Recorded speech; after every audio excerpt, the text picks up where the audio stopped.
That's the goal, man. It's more interactive on YouTube, man. We've been having a ball, but we understand. On Facebook, you see us and you just click in. Hey, YouTube family. So, how y'all doing? So we're on YouTube now. We on the YouTubes. Yeah, we on the YouTube. The J&V podcast. Our Sunday Inspirational. Yeah, man. I'm excited about today. I hate that it takes so long. It's all right. We get it.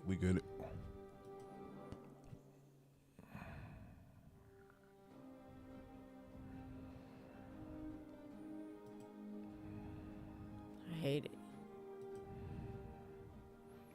It's all right. You good. We inspirational today. So we straight positive. We gonna be all right. Just breathe. You got this. This ain't our first rodeo. Nope. Are you clicking manage videos?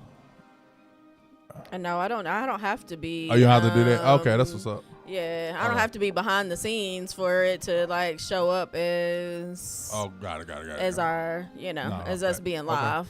Okay. There we go. There we go. It's just now starting. Yeah.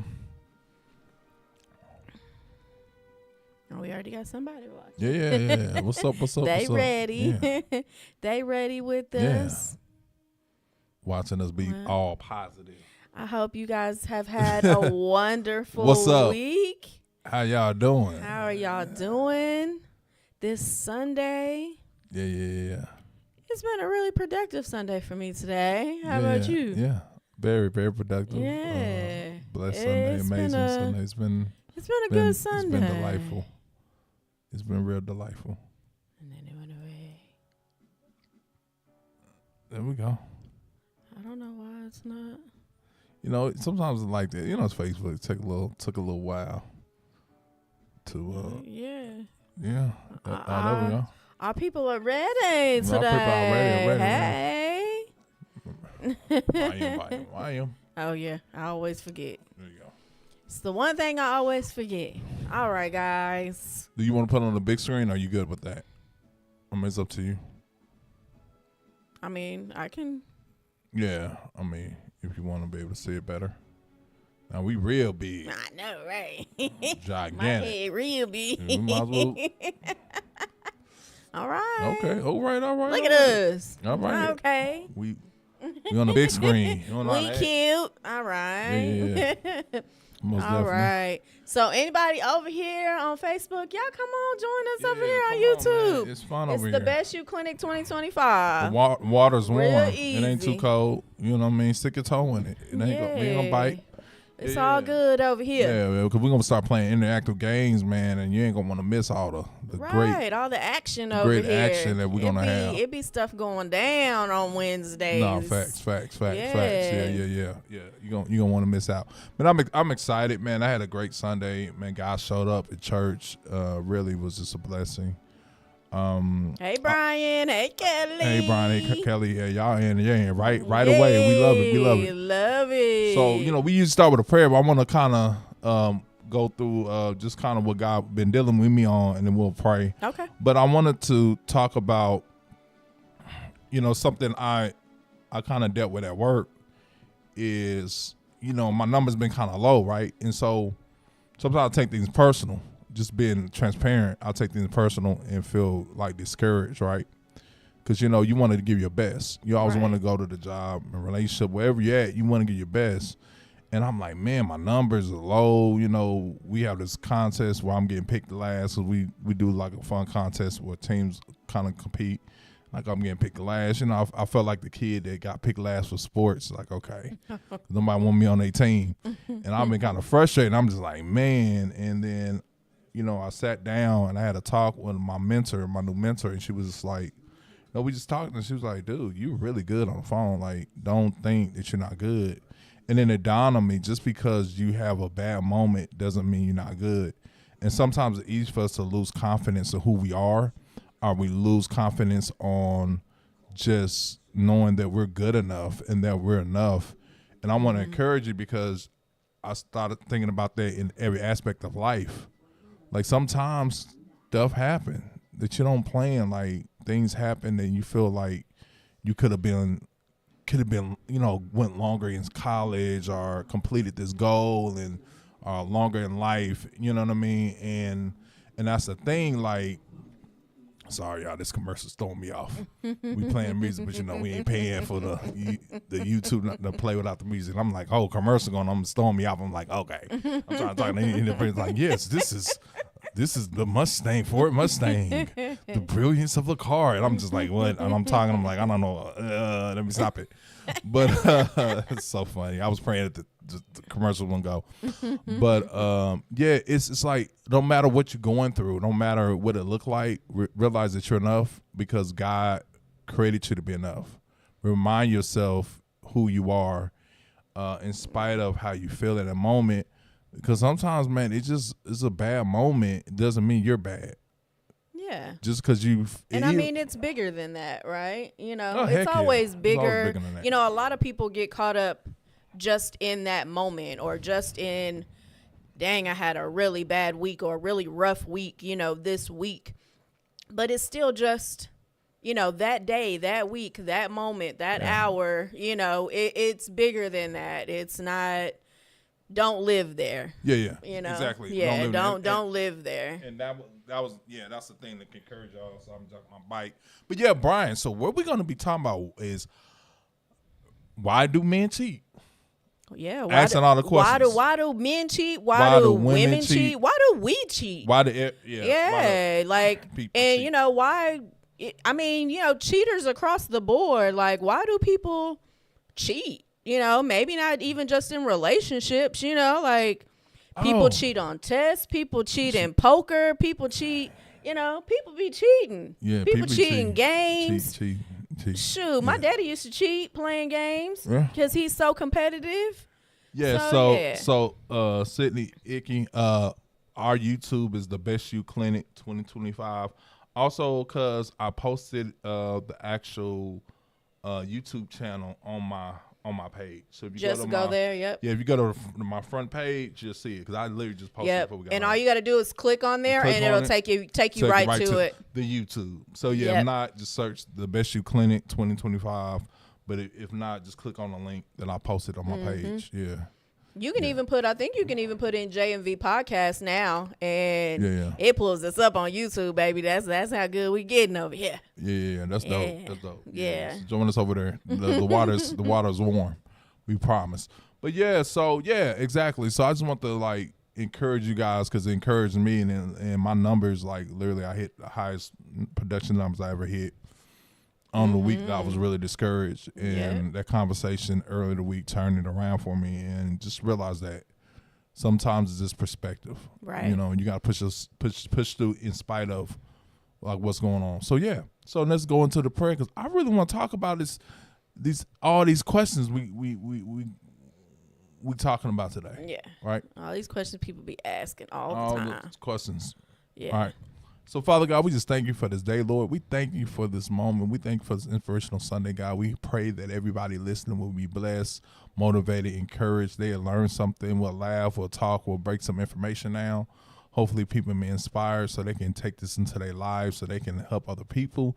They can get freedom and just, have a better life. That's the thing about Bishop Clinic is we just want to be the best us, God. We ain't trying to be like nobody else. We just want to be the best us. So we thankful for Velvet, me, and just everybody who's listening and part of the family and part of our following. Just name man. Amen. Let's get right into it. Amen. Hey. Let's go. Let's go. So I was thinking about this, right? So we got our book, the Eradicating the Beast, right? And I was like, man, the book does solidify some things, but we have to talk about the problems. What problems can the book address? And one of them is the big thing that people deal with in relationships in life is cheating, right? Mm-hmm. People nobody want to be cheated on. Come on, I don't care if you. And she says, different types of cheating. It can be somebody can cheat on you in a relationship, a friendship. You know, somebody be not blowing you off, but then they talking about they busy, but they hang out with a whole nother friend. Or all friendly in your face and turn around and stab you in your back. I mean, I'll be dogging you in front of another friend and it get back to you. That's a form of cheating. You're like, God, dog, you dragging me. I said this to you in confidence. I gave you my secrets and then you didn't keep it. You just told it to the next. Hey, bro, man, you know y'all going through this good dog, man. You know, man, he be having titty sweat. You know, God, dog. Okay. Got my business all in the streets. That part. Got my business all in the streets. Man, he told me his styles be rubbing together, man. Now everybody, now everybody know. Everybody know. Yeah. You know what I mean? That's a betrayal. That's cheating. Exactly. And that's what it is. It's the betrayal. It's the hurt. It's somebody, stabbing you in your back. Backstabbers. Just. Yeah. That's crazy. Just doing you wrong, doing you bad. Don't care about your feelings. Don't care about your emotions. Don't care about your mental health. And it starts making you think and feel like. Nah, man, don't be loyal, bro. Not loyal. They don't be loyal at all. No. They just be selfish, and it's a selfish move. And it's like, is it me? Yeah. Facts. And what am I doing? Like, am I not doing enough? Am I doing too much? Nah, facts. And that's what we want to talk about. Like we be asking a lot of questions when we find out somebody cheating. We be mad, pissed off. Like, we be upset. Like, some questions, like she was saying, we said our promo video. Did I do something wrong? Like, why would you cheat? Why would you risk, like, losing everything? But then we start taking it personal. Like, am I ugly? Am I not enough? Yeah. Did I not, of course, provide the right environment for you? Was I not there when you needed me to be there? And then we start like reflecting, but it's kind of like we take on accountability of it was because of us. Yeah. And I think that's the raw truth is like we kind of make ourselves the sacrificial lamb. Like it's us, like we're not enough. And man, I'm telling you right now, real talk, it can trigger. I've been there. It can trigger your insecurities, man. It can make you feel less than. Yep. It can make you feel like, man, you're not enough. You kind of go into that victim mentality, right? Oh, like, right away. You done hurt me. Yeah. So. No, man, like Kelly said, them friendship cheating, she be hurting. Yeah. It hit. Yeah. It hit. We don't talk about it. It hits even different sometimes than even like a relationship, because if you've been in a friendship for a long time. Yeah. Relationships kind of have come and gone, but that friendship has remained there. And 20-year friendship. Yeah, when you lose that friendship, or you find out that friend was really, doing this and saying this, an enemy, a backstabber. Yeah, or even toxic, they the ones messing with your person. Yeah, that's they the ones that done, taking your man, or your man running to them, or your girlfriend running to them, talking to them about, what's going on in y'all's relationship. And it's horrible. A different type of hurt for real. Yeah, man, you trying to confine your friend on what's going on in your situation. They come and they want to taste and see. You trying to get. That's why you gotta be so careful. Trying to take a sample about who them friends are. But that's when I've definitely had a friend like that before. That's when you don't realize that they're a beast. Yeah. You entertaining beasts that pretending, like when they say wolves be in sheep clothing, like that be facts. Like people be pretending, man. You be thinking, man, that's your friend. That person plotting against you. That person don't care about you. They just using you for coping mechanism to feel better about themselves. Right. And then when something happen, they throwing you under the bus. Yep. And they outdoor left as soon as things start to deuces. I'm out. As soon as you empty, you don't have no more stuff in them to take. Yep. Right when your breaking point, that's when they bounce. Oh, you don't got nothing else. You ain't a good friend. What? Yeah. I'm dying over here. You want me to get to you? I'm about to die. Right. They rather you die. Give them your last. Yeah. And you went and got your sandwich. Yeah, good. Eat that sandwich then. Yeah, man. I hope it's Stay bologna. tuned. No. Fried bologna sandwich. Yeah. Man, Anyway. that's a classic. That's a fried bologna sandwich with some Cheetos or some Fritos. Oh, I mean, man. I've had my good, fried bologna and egg. You can't and, do it when you're old, cheese. though. That's a No, young man. That's a young man meal. My heartburn, it adjusting and headache man, and diarrhea. Diarrhea. I can't do it. I can't do it.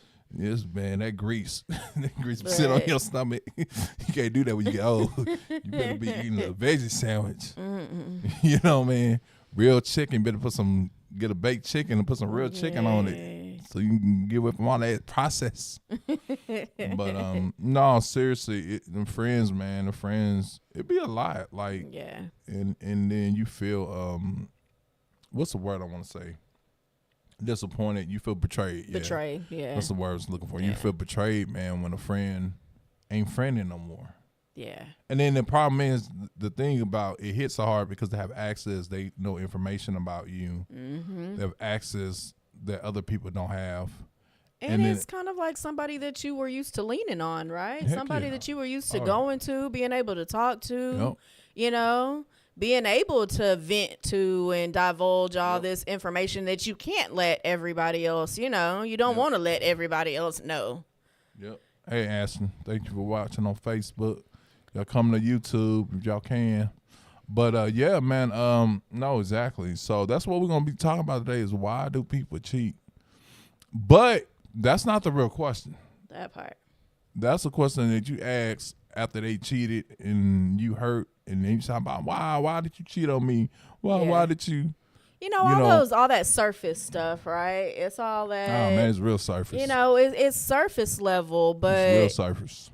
What about the real questions? What are the real questions that you should have been asking before the cheating even came about? No, facts. So let's break that down because we ask the wrong questions. Oh, and that's what, before we go into that, she brought up a good point. The reason why you got to ask the right questions is because people don't just give the answers. Oh, yeah, no. They don't never be like, hey, it's. They're not going to tell you the truth, even if you are asking the right questions a lot of times. Why you think it lead up to cheating? Because usually good communicators, I'm not saying all the time, but usually good communicators they unlikely to cheat because they're communicating. You figuring stuff out throughout. Like, you figuring out why and how I'm feeling this way. Like, if they upset, they're like, babe, I don't feel. I'm feeling this way. What can we do about it? Yeah, so usually communicators, when you're a good communicator, you don't even create an environment for cheating because you have an issue, you're talking about it. Right? When you have good communication, but when you don't, this is the reason why you have to start asking questions, because when you don't have communication, now you got to dig. That's why you have to ask questions. Yeah. You don't think about it. If I'm asking a question, that's because I don't know it. If I know the answer, I'm going to ask a question. Right? No. You don't agree with me? So if your shirt is black. For me. If your shirt is black, and then I ask you, what color is your shirt? That part. See? Yeah, exactly. If I'm asking you a question, it's because I'm already feeling some type of way, and most likely, I already know the answer. So you asking a question to make sure that they honest with. I'm more asking a question to let them know that I know.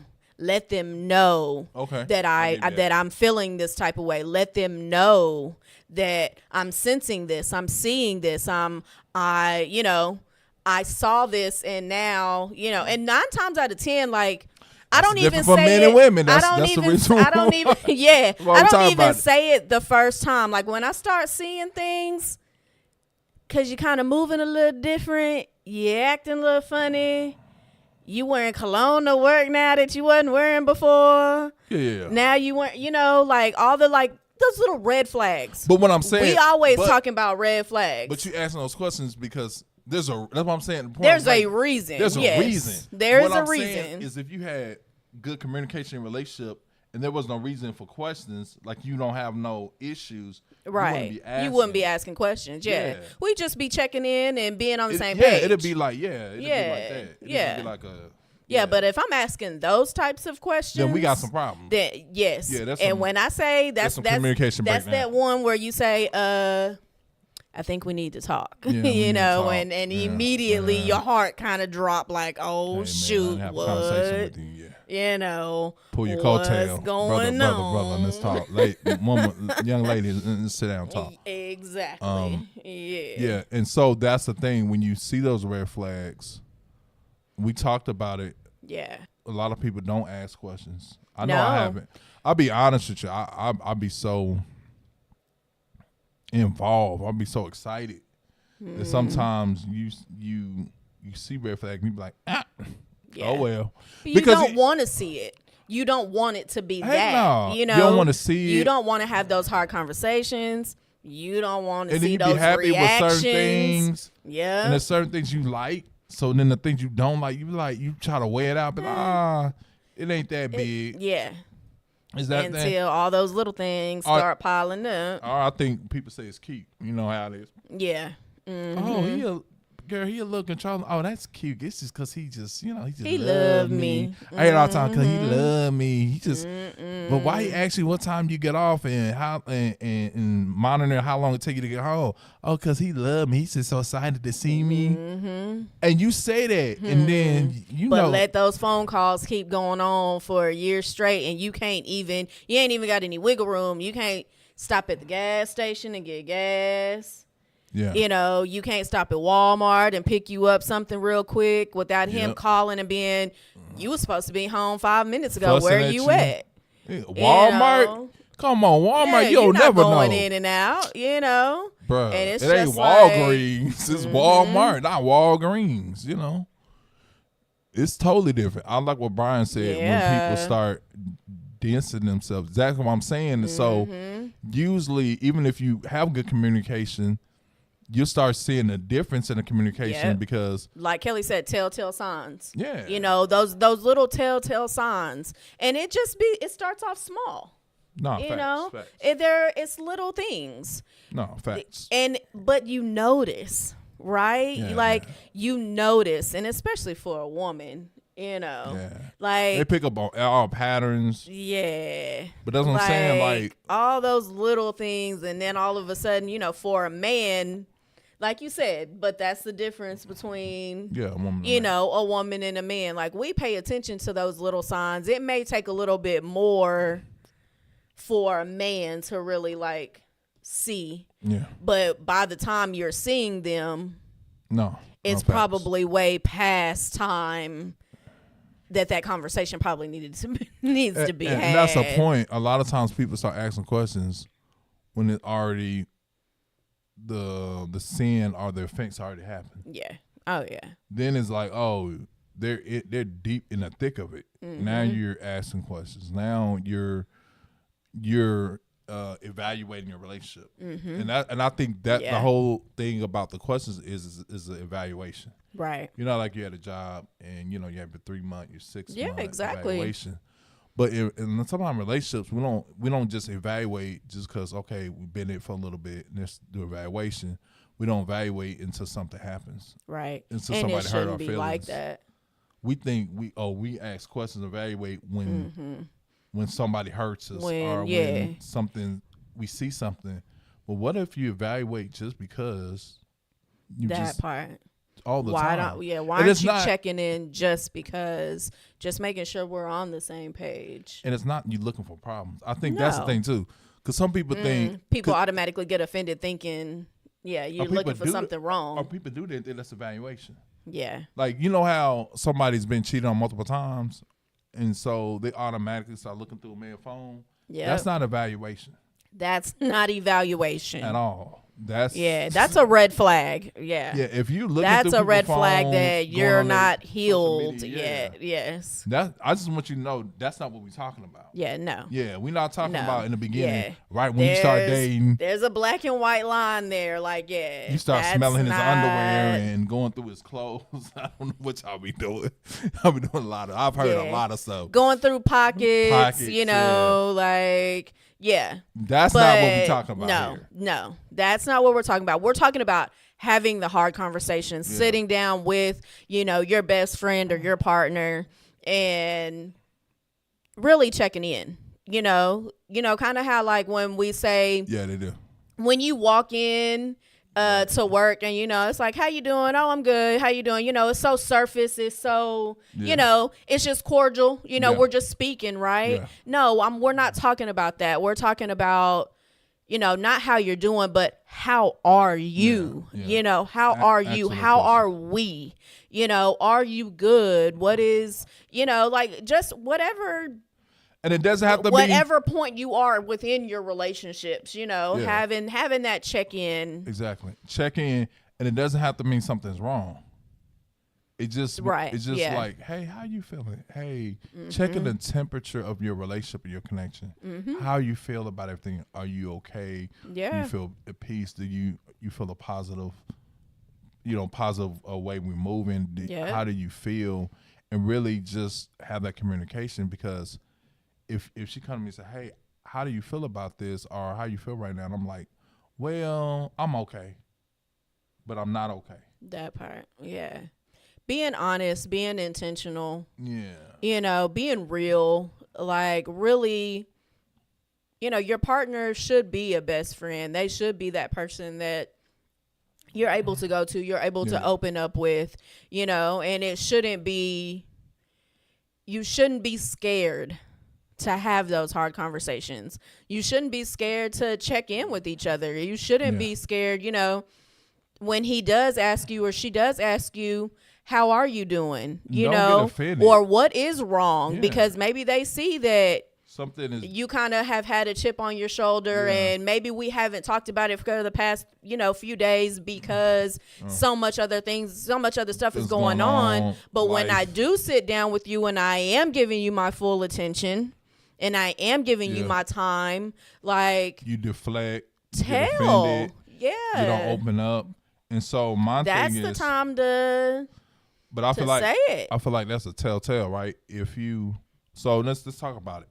If you ask them a question or you want somebody to open up and they refuse to open up, and that one time every now and then I can see that, but if every time, you never can have deep conversations. They never express their feelings, their emotions. They're never vulnerable, and they hear you with excuses. Well, I'm not used to sharing my emotions. I'm not used to opening up. Then my thing is that how you in a relationship with somebody and you're not willing to open up and have those open conversations. Because the point I'm making is this: if you can't open up by just how you're feeling for the day, you're probably not going to open up whatever leads you to cheat. When it really matters. Yeah. And that's the evaluation, kind of like what we were talking about, you know, before, is that you're having with yourself. Yeah. You know, like, why can't I open up to him or her?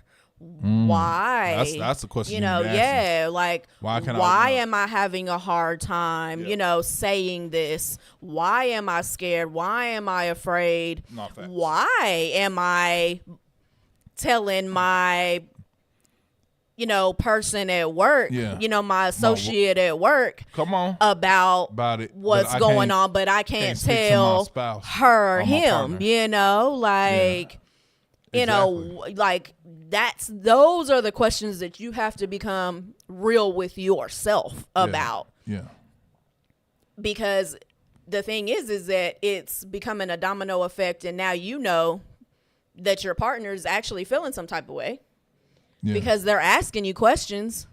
No, facts. And like you said, when you're checking in and you're asking questions and you're asking what's wrong, but you're like, you know, I mean, you know, because sometimes I get into a point where I don't want to talk about it right now, but I will come back and say eventually, maybe I didn't want to talk about it right in that moment, but I'll come back and discuss it with you when you have a good open communication and it's healthy. Yeah, when you both calm. But when I'm just like, when you both are calm, I'm good, I'm okay, but you go to work the next day and tell 2-3 people at work, all about what's going on at home. So so it's like you're using other people to escape. But so this is the thing, and that's why I was thinking about sometimes when you're talking about asking questions, right? Mm-hmm. You think, what really affects you not to ask questions is venting. I think venting is one of the biggest things to stop you from asking questions, right? That's with anybody, any relationship. Yeah, because the thing is, people think, I don't know why we get to this point where we have to vent. I get it to a certain extent, right? But this is the point I'm making. Venting doesn't fix the problem. No. Venting only makes you feel better in that moment, but guess what the problem still exists? Because you have a problem with that person. You're not venting to the person you have the issue with. You're venting to somebody else. So and really, it doesn't negate the fact that she didn't have the conversation. So what I'm saying is venting can replace your questions. Right. In your conversation you have with the person that you have the issue with. That hard conversation. I think that's the mistake we made. Yeah. We're so quick to run to a friend, our family member, our work husband, or work wife, which is ridiculous, by the way. When you're you marry, you have a spouse and a partner. Yep. I think it's disrespectful, and this is my opinion. You can take it how you want to take it. But I think when you're venting to other parties and then you don't come back and have a conversation with your partner, then that venting can be a disaster. Mm-hmm. Because what happens is you feel like you've released something to them, but you still have an altered issue with that person. Yeah. And that problem still exists. Yeah, it still exists within your relationship, and there's still a hole there. Yeah. There's still something that's missing there. So you're venting, and your partner is still missing it, and not getting what they need out of the relationship because you're running and you're telling it to other people, but you're not coming home and telling it to me. So I don't even know. I know that something's wrong, but I don't even really know what it is. And sometimes people don't even know really what it is. That's what I'm saying. If you don't say something. Venting doesn't help you. And you can't just assume. Venting doesn't help you really. Venting really doesn't help you figure out the problem. I know people. No. It just gets your frustration out at the moment. People think it does. Because they're like, well, you vent with your friend. And they bring up, well, it could be this and this and that. You know what the problem is? You really can't isolate the problem because you don't have the other person. Yeah. So when you're having a conversation and you're venting and it's one-sided, you really can't isolate the true problem because you're just talking about your side. Nobody, come on, how many people vent and ever bring up the authentic both sides? Both sides, yeah. That part. And you can't because you don't know their point of view. Yeah, no. So really the only way you can properly evaluate is really having that conversation with the person that you have an issue with. Of course. And that's the whole thing. That's the whole reason why we say, we asking all these questions, but make sure you're asking the right questions to the right people, No, for sure. And I get the venting. I will vent to my best friend do too. In a heartbeat, but I vent so that I can get the raw out, right? Yeah. So that I can, and sometimes even like my best friend's really good at seeing the other person, like kind of coming from the other person's point of view. She used to always ask, like, well, dang, I'm not your best friend. The disrespect. I'm your one. But you gonna have one best friend. You have good friends, and you have one best friend. That's not true. I don't. You have a better friend. I'm so messing with you. You can have a better friend, but you would have one. You got multiple best friends. Yes, you can have multiple best friends. This is the best cake I had in the world, and then you go to the other cake. This is the best cake I had in the world. That part. You do like the managers do. Man, you my best employee. How you have 10 best employees and we all, it's only 10 of us. Y'all 10 of y'all, my best employees. And it's only 10 people on the team. You can't tell me nothing. My whole team the best. I get I'm gonna get it all the time. You straight. I'm not gonna cry when I'm yeah. I'm good. But yeah, like, so that way when I do come back, like, to my person, now I'm calm.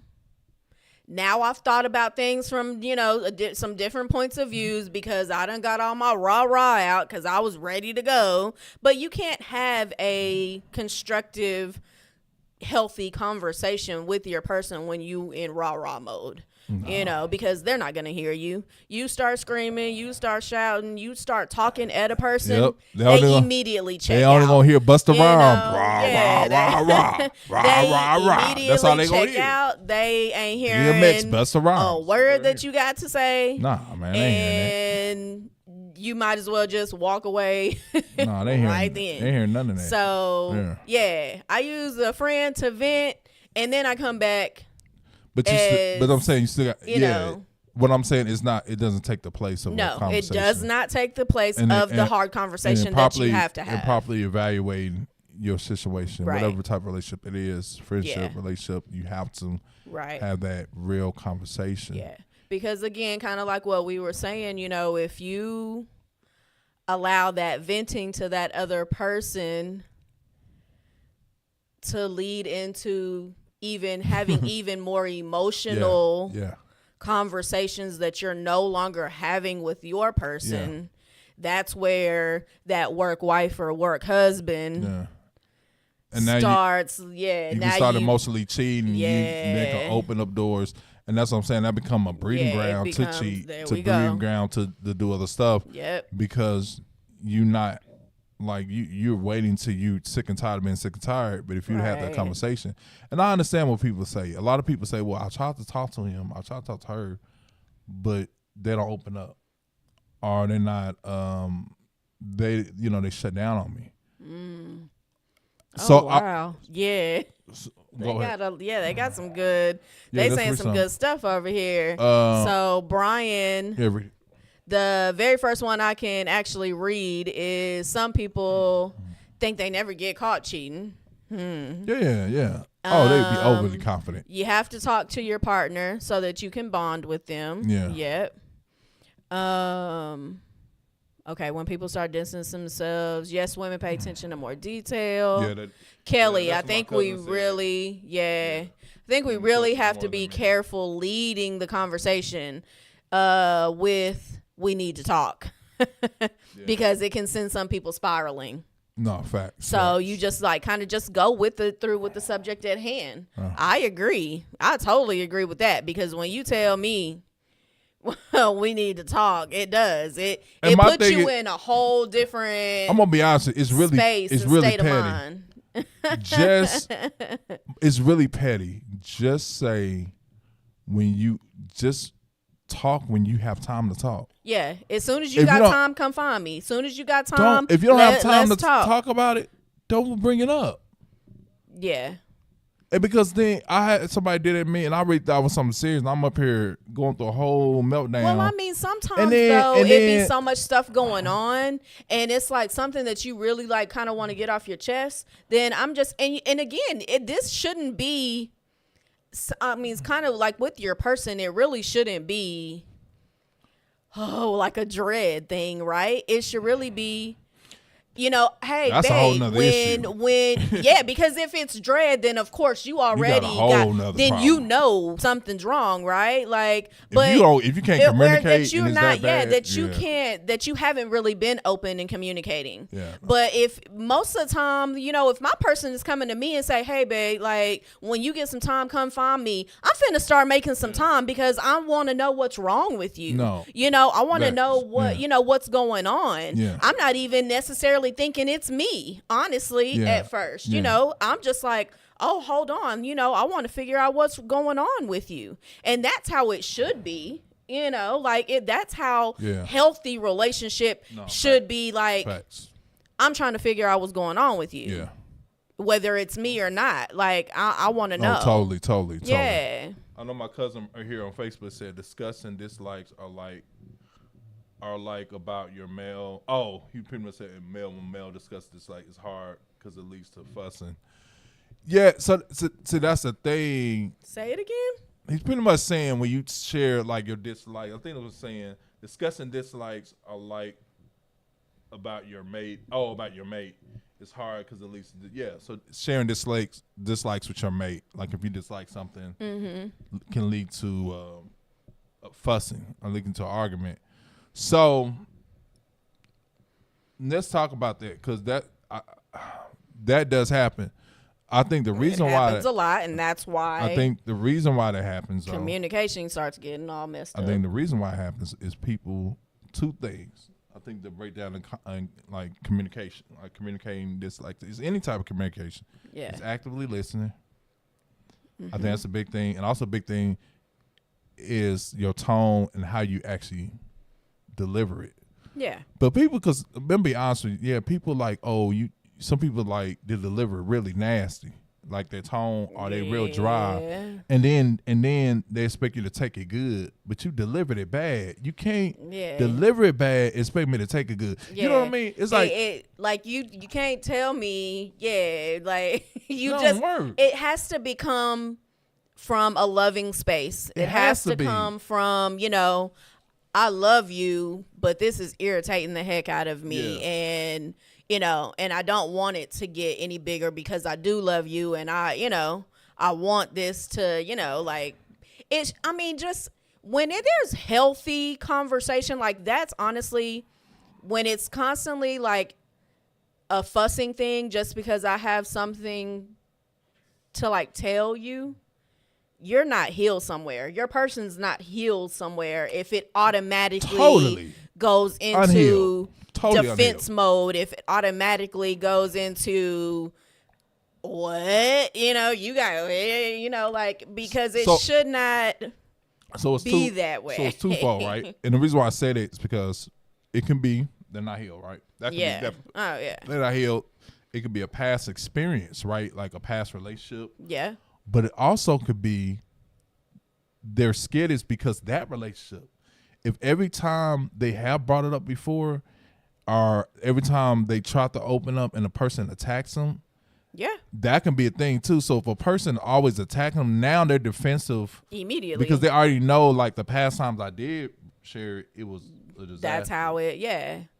So I think what happens is, like, when somebody's not healed, right? Yeah. And then, like, just say somebody's not healed, and then they have a conversation, and that not healed person keep going off on a healed person. Mm-hmm. Now the healed person is broken, and now they coming to them. They don't. Yeah. Now they in defense mode. Well, that's because they remember like the last 3 times you just went off on me. Now you expect me to keep responding good to you, and you've been asking me. That's that back and forth, I'm a beast, now you a beast. Now you the beast, now I'm the beast. Now we're going back and forth because it's kind of almost like a tit for tat thing right now. So, but that is why, but that's why, I mean, I've been in relationships where if that is the case and I can't say anything to you, I've been in relationships because we both were in a bad space, right?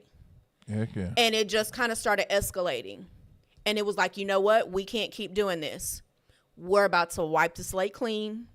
We're about to start fresh. We can't keep bringing up the old stuff. Yeah. We can't keep. And now we're going to start making some boundaries, and we're going to start setting some rules from here. From here on out. Like, this is how this is going to be. When I'm talking, you going to listen. You're going to hear me out. I'm not coming for you.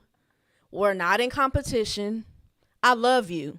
And anytime we have something to talk about, it's coming from a place of love. It's not coming from a place of, I'm out to get you. I'm trying to talk down on you. I'm trying to, because I think sometimes people have to literally be told that.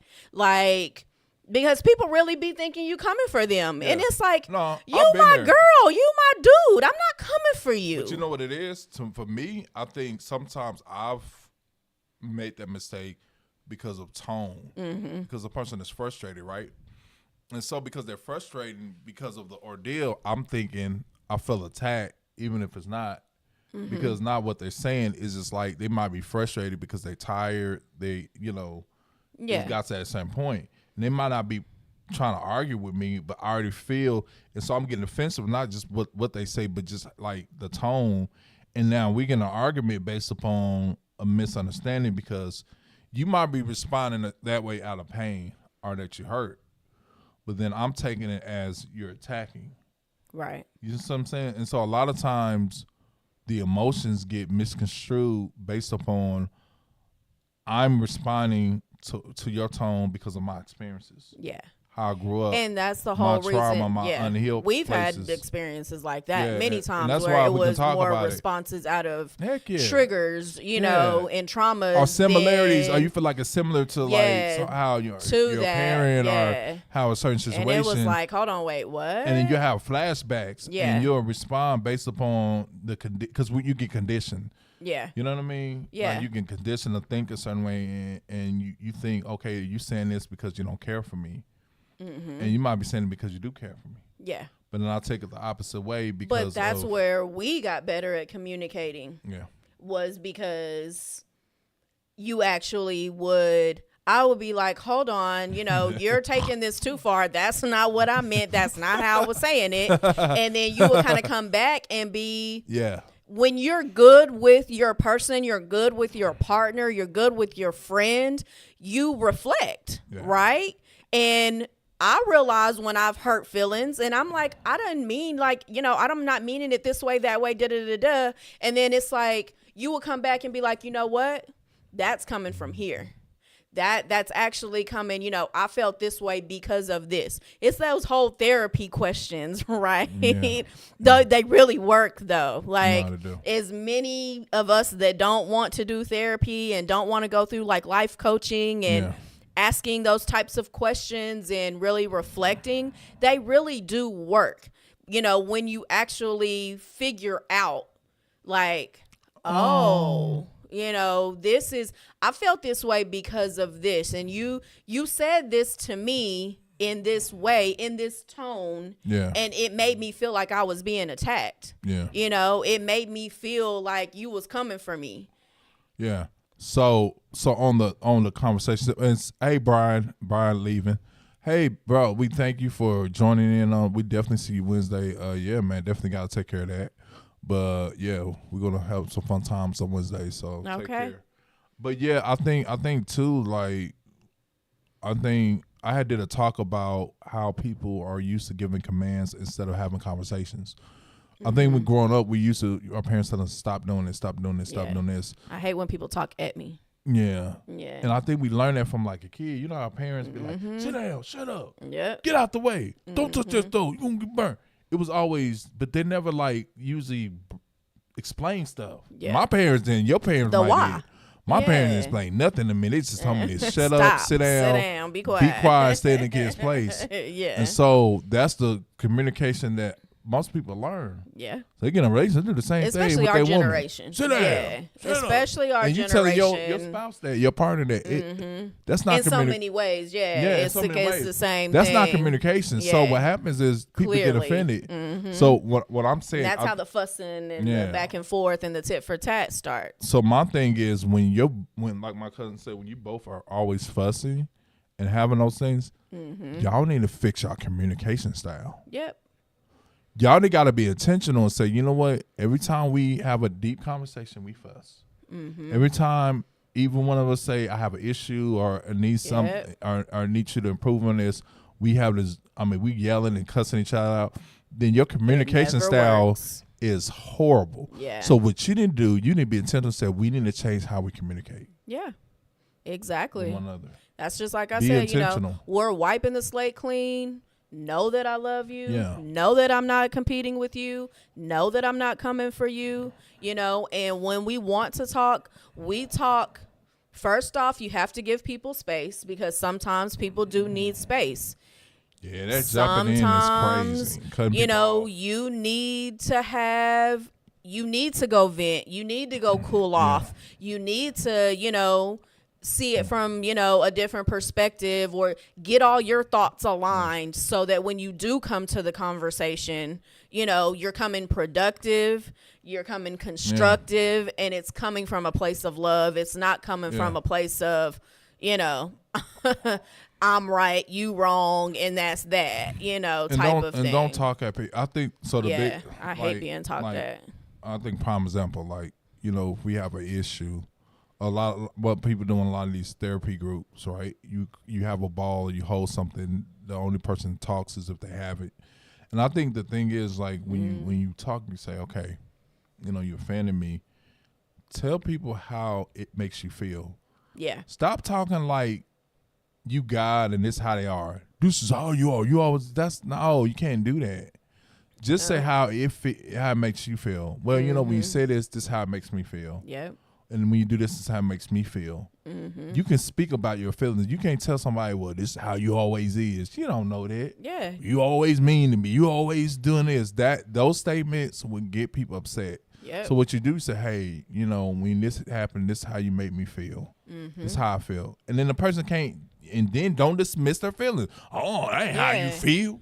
Oh, You sensitive. That actually gives you the moment in time to correct, right? To correct it so that when you do come and tell them something the next time, you're not saying it in this tone and you're not saying it in this way so that they're not going to be offended. And there we go. Like, now we're on the journey of healing within your relationship. And y'all can have a conversation. And knowing how to communicate. It. Yes. And it's not going to be easy. Like we say in our book, there's going to be setbacks. There's going to be hard times when you're going to be wanting to say, forget this. Like, think I'm out. Who want to have a conversation and you find out you got to work on some things? Like, who want that as a conversation? No, everyone wants to know it's them. Everybody wants to be perfect. No, everybody wants to not be the best. It's you. Yeah. But sometimes you're missing a mark and it hurts, but I think you want to have the conversation then, because if you don't, guess what happens? It builds and builds and builds, and then that's where you start getting the walls are being built up. The distance. You're seeing the distance. You're shutting down. He is starting to wear cologne to work. Now he's dressing different. And now he is staying a little longer. Now you're not getting as many texts. He's not telling you he loves you anymore, and next thing you know, I want a divorce. I don't want to be with you anymore. A whole nother family. She got a whole nother family. Yep. It happens on the other side. It happens all the time. And it's literally because how can you, if you can't master communicating on just how you doing today, what's going on with you, how you going to master communication on the next level and on the next level? Yeah. So what I'm saying is we do this. We jump into marriage and we jump into having kids, but you can't even master communication on a friend level. Yeah. You can't even master communication on a dating level.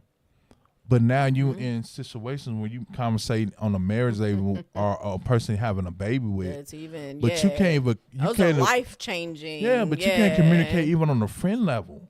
Yeah. So I think that's our mistake, is that we mature our relationships before our communication mature. Your communication has to mature with your along with the relationship. Throughout the relationship. It has to. Because like we say in proof of eradicating the beast is we're changing, we're evolving, we're growing consistently. So your partner is doing the same thing. So your goals may change. Your feelings may change. Your thoughts have changed on the way that you may, the way y'all may have seen things in the beginning. It's like, oh, honey, I think I kind of want to go, this way now. I'm thinking like it's good now. We've had Too Fab to Fade for 2-3 years, going on 3 years now. 3 years. And we're just now like starting to see other things. And we're like, you know what? That was back then, but we finna do this now. We're about to go here now because we've evolved. It's growing, it's evolving, it's different now than it was, 2-3 years ago. Different. So you're constantly having to check in. You're constantly having to be on the same page. You're constantly having to have those hard conversations. The busier that your lives get, especially when you start introducing kids. Like, if y'all can't even talk, and now you trying to bring some kids into the picture? Hey, I'm gonna be honest. If y'all fussing over directions and where y'all gonna eat, but you still get married and have kids by this person, that's what I'm saying. Like, having these questions is paramount, because if you can't have these questions and answer these questions on a friendship level, then why would you even stay into a marriage or enter into having a baby by someone if you can't even talk on a friendship level? Yeah, because how are y'all going to raise these kids together? You know, and that's where we be talking about that generational, you know, creating generational beast, creating, you know, it slowly moves into and becomes a domino effect for everyone around you. No, my cousin, I ain't trying to cut you off. I got to read this. But I'll let you finish the statement. No, I was ready. Okay. The problem is the white. My eyes are real bad. Jesus. He said, I cheated a lot, and it had nothing to do with the person. That part. I was with. Can you read that? Is it not me? From here. Oh, I'll get up on it. I've cheated a lot, and it had nothing to do with the person I was with. It had everything to do with me and me alone. Yep. Wanting something different. Guys cheat for pleasure and for the feeling, and women most of the time cheat to get even. Women don't normally cheat. They are normally pushed into cheating. Don't feel like something's wrong with you if you cheated on. I'm a man, and we just cheat. It has nothing to do with the woman at home. It's something we have to grow out of. So, I said that earlier too. Like it has nothing to do with. It has everything to do with you, and nothing to do with even the person that you have at home. Because the person you have at home may be great. Well, you know what it is the root. That's the question. The question that's why you can't really ask why did the person cheat. Yeah. Because you're not gonna get the root of the real reason. You're gonna get some superficial reason, and it's gonna be like, well, you weren't sexy enough, or you wasn't this. And when you ask the other questions that we're talking about, you need to find out what type of person you with. There is people that have a tendency to cheat more because of, like you said, they've been conditioned. Cousin, I agree with you. They've been conditioned because of they don't know how to control their sexuality. They feel alone. They feel like it's an ego booster. There's a lot of different reasons why people have a tendency. Said, like, why, as far as men, a lot of times that's why men tend to cheat is because, oh, I still got it. It's ego booster. Yeah. That's why you constantly like try to holler just to see if you can get the number. You got it. But you putting yourself in compromising positions when you do that, because then it opens up to, it moves into other, into you actually cheating. Are you look at women based upon the sexuality? Yeah. Totally. Every time you look at a woman, you just look at her sexuality. So it becomes the forefront thing you concentrate on. Most men physically cheat. Most women emotionally cheat. Yeah. Which one do you find, worse? Well, see, this is the whole thing. The thing about the physical cheating is that men are still cheating mentally. Because this is the thing. When a man over-sexualizes a woman, right? He looks too long. Men over-sexualize women, even been in relationships. I feel like that's still cheating, because what you're doing is you're putting your mind. You might not be emotionally cheating, but I feel like mentally you're cheating, like because you're thinking about it and you allowing someone else in your mental space other than your person. So I feel like that kind of, and the reason why I said it, growing up, a lot of men be like, oh, girl, they would teach me how to over-sexualize women. So every time we look at a woman, we don't care about the personality. We just, oh, they got a big booty, they got this, oh yeah. Yeah. And so then what it did, it conditioned me to believe that every time I see a woman, I'm supposed to like view them in a sexual manner. And so that kind of what leads a lot of men. So they already think about it. If it's at work and they cheating, yeah, you're right. They physically cheat, but they mentally cheating, because they already undressing. I guarantee you. I work right now. Okay, yeah, you're taking it. Well, mental. I'm talking emotion. I'm not talking about emotion. No, that's what I said. but, Women yeah, emotionally cheat. I totally agree with women, you. I mean, men, yes, Physically definitely cheat. physically, But and what of I'm course saying- it's in your mental because That's how you. That's But that's how you go about The it. point I need to But- bring it up because that's the battle that we lose. Right. Yeah. It's harder to fight the physical cheating if you can't fight the mental. The mental. Yeah. If Yeah. you constantly over sexualizing women, if you constantly like, man, I'm telling you, the conversations. Well, crazy. like you said, it's conditioned. You're condition already yourself. mentally in a whole different Yeah. space, Your frame and so of you're mind. immediately just Exactly. setting So off all the different, 1, 2, 3, 4. Yeah. Let me do this, You're this, setting this, and yourself up. this, and then boom. So now when- we're physically cheating. You now know, when you have the opportunity, now when you got You a taking it. Yeah. you liking her, It's you've been already undressing there. her this whole time mentally, and now she's now she said, yeah, Yeah. oh yeah, I'm going, yeah. and then they hit you with it just happened. No, brother, it's No, you've yeah. been pondering on this for a minute. Yeah. You've been having lust issues. You've been Or like women. I know a lot of men that have been in situations where they've been away from women for a while, For a long time. and then now you free and you can get it. Yeah. Oh, I'm hollering at everything I can holler at, and whoever says yes, I'm you saying giving- you yes. giving it to 'em. Like, yeah.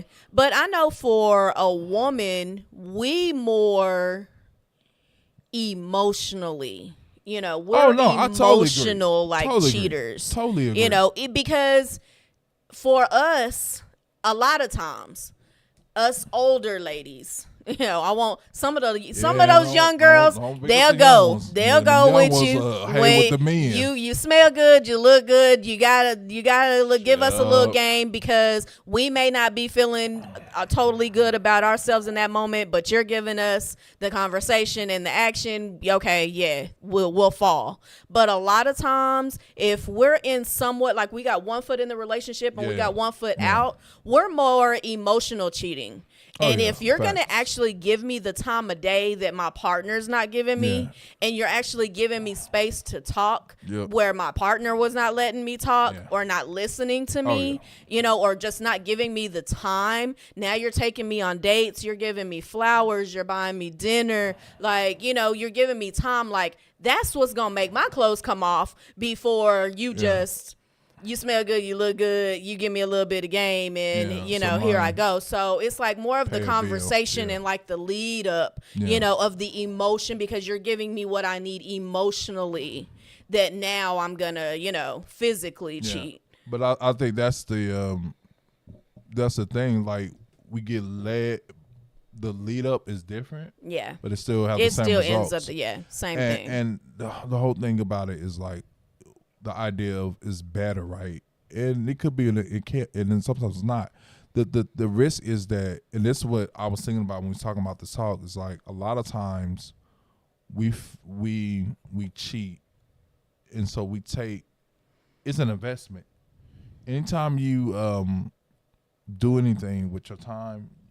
You know what I mean? You invest in your time, your energy, your money, other stuff. Yep. I'm not gonna name, but you literally make an investment. So when you cheat, you're taking your investment from your family, from your partner, Yep. and you're investing in someone else. Exactly. So the whole thing about it is, it's not working. This ain't working.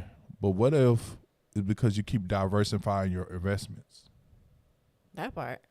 Like, what if, because even if you're not cheating yet, right, physically, you might not fully invest and be invested in a relationship, right? This is the reason why you have conversations. This is the reason why we bring this up, because the book we talking about identifying the beast and also identifying the environments, and that's why we have so many questions in our books. Because we're talking about evaluating, and that comes when you do that, you're investing. Yeah. That conversation, you're Yeah. taking your time. Like, when you start a business, what we do, we ask a lot of questions. Oh yeah. Well, we how gotta can find make out. We money? gotta know. Is this a feasible business? Yeah. Is And this you the go right down the rabbit market? hole with each thing, Yeah. like with each individual thing, and you should do that when you're reflecting be- on yourself. we be going in like Yeah. we be having long conversations. We just said that today. Like we've been sitting up for 2-3 hours going back and forth like about all these different things and we can do. He done Googled and I done Googled and you know and oh, did you know this and you know oh, you remember this? We said this about 2 months ago. We need to revisit now, like because now we're here and we're in different headspace, we're different financial status. We can do certain things that we can do before, right? So we able to pivot and able to invest. Well, we can invest in this, and we doing that, and that's just for our business. But how many people do that for their relationship? How many people are doing that for yourself? For yourself. Just for yourself. Taking out don't time. Not even within. Yeah, don't even include anybody else. Just for yourself. For you. Are you doing that for your mental health? Are you doing that for yourself? And going down the rabbit hole for each part of your life. Yourself and investing time and energy and asking right questions. And then also looking at your answers, because your answers is going to tell you where you are. It's going to tell you. It's going to tell you exactly where you need to go. And that is what Eradicating the Beast is actually designed for. That's why he said it's a workbook. Yeah. You know, you go through and you're being asked all of these questions. You're giving derivatives. You're giving like things to do, things to take from it to implement into your life so that you are reflecting. You are becoming aware. You are doing little practices that make you better. Make you the best version of yourself. Over time, like Sunday, we were, talking about the hunt and the conqueror. Yeah. It's not a sprint. It's a marathon, it's over time. Like, and really, like he said, going down that rabbit hole. Yeah. Like we was just talking about just with our business and how 2-3 months ago it was different than it is now. So we're coming back to some things that we were talking about 2-3 months ago that now, okay, let's go ahead and implement this in. Like, it's the same thing, like and with yourself. And you made a good point about like yourself. So I want to throw this up. You know why it's easy to cheat on people? Because it's easy to cheat on yourself. Mm-hmm. And it's easy to cheat on relationships. Ouch. Cheat on friendships. Oh. Because it's easy to cheat on yourself. Ooh. What kind of boundaries have you set? Yeah. Where is your self-worth level? Like, you know what I'm saying? Like, where do you fall in your own standards, your own morals, your own loyalty? Yeah. Your own accountability, your own responsibility. Yeah, if you can't be committed to yourself. Because if you cannot be committed to yourself, dang. Yeah. That hit different. No, it does. Yeah. It does for everybody because it's so easy. Well, how can you treat her that way? Because you treat yourself that way. Well, how can you talk to her that way? Because you talk to yourself that way. That's why I have to change how I talk. I was talking to myself terrible. Yep, like Kelly said. I can't be in a relationship if I'm talking to myself saying I'm no good. Yep. If I tell myself self-evaluation, starting with the man or the woman in the mirror. Yeah. Yep. So you have to, and I think that's the biggest takeaway. If you don't use this book to get free from toxic people, use the book to get free from your toxic self. Mm-hmm. Because a lot of times, become the best version of yourself. That is a lot of your relationships reflecting you. Mm. Why I don't know why I keep getting into relationship getting cheated on. There it is. Because you keep getting into a relationship yourself and you cheating on yourself. And so you don't know how to tell the difference because it's normal to you because you already conditioned yourself to be easily cheated on. Why I keep cheating on people? Is. Because you keep cheating on yourself. Ask the real questions. Now it's easier to cheat on people because you cheat on yourself. Mm-hmm. So of course you can't be faithful to you. You ain't gonna be faithful to them. If you gonna damage yourself, you definitely gonna damage your kids and damage your wife and damage your spouse. You running around here, cheating, being with all these different women, being with all these different men. Yep. It doesn't hurt any. Well, I mean, it hurts a lot of people if they get emotionally invested in you and you're starting like little relationships and things like that. But it's still not. It's not good for your body. It's not good for your mental. No, it's not. You know what I'm saying? Just running around here sleeping with all these different women and men. Getting a release is not. So the problem. It's temporary. Yeah. The problem with getting a release like that, you're not. It drains you, right? So what happens is it makes you tired. So it takes you from the real important thing of investing, because now you constantly just trying to cope. That's So what I you was never, about to say. so you never get It's free. just a type of a coping mechanism. That's why this It's book. a type of a distract. You know, it's just a distraction. It's a distraction. Yeah. That's why this book really helps, because it makes you self-evaluate. Mm-hmm. It's not a quick. It's not a 1, 2, 3 quick step. No. Because that's not how real life works. No. It's a process. And Not it's if you're being real and true with yourself. Yeah. Yeah. So if you say, you know what, I'm gonna just use the book for me. So now that I'm using this book for me, I'm going through these questions. I'm working on me. Guess what now? Now I'm better at relationships. Now I'm better at recognizing beasts, because I used to be a beast and I have to eradicate the beast in me. Now I'm able to say, okay, he's a beast. She's a beast. I don't want to wait to be. I'm being cheated on. That part. I already see they don't communicate. Mm-hmm. I already see they don't know how to talk to me. I already see they don't.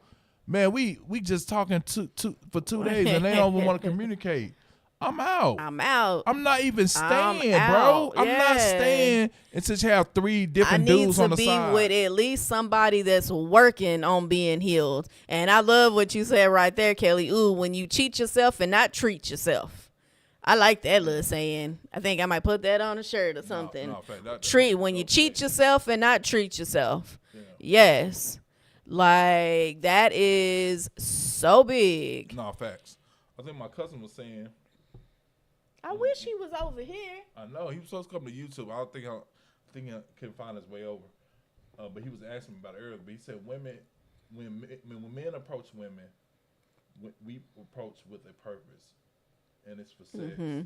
The sex is good, we stick around. If not, we move on.